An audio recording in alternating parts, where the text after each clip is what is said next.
మీరు ఎప్పుడైనా వంటగదిలోకి వెళ్ళి ఎందుకు వెళ్ళారో మర్చిపోయారా? లేదా వర్క్ ప్లేస్లో స్క్రీన్ చూస్తూ ఏ ఈమెయిల్ పంపుతున్నానో గుర్తు తెచ్చుకోలేకపోయారా? ఆ మర్చిపోవటం అనేది ఒత్తిడి వల్ల కాదు, మీ ఆహారంతో సంబంధం కలిగి ఉండొచ్చు. దీని గురించి ఇవాళ మనం తెలుసుకుందాం. హార్వర్డ్ శాస్త్రవేత్తలు దాదాపు 3000 మందిని ఒక సంవత్సరం పాటు అధ్యయనం చేశారు.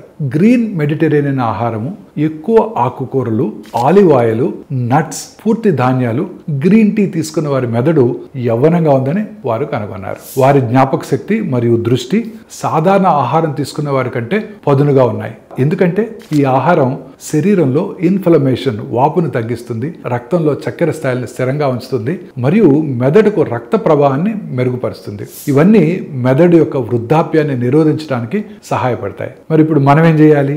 మీ ఆహారంలో ఎక్కువ ఆకుకూరలు చేర్చండి, గ్రీన్ టీ తాగండి, వేపుడు స్నాక్స్ని నట్స్తో మార్చండి, ప్రాసెస్ చేసిన ఆహారాలను పూర్తిగా తగ్గించి వేయండి. మీ మెదడు యవ్వనంగా, చురుకుగా, ఏకాగ్రతతో ఉండి మీకు ధన్యవాదాలు చెప్తుంది.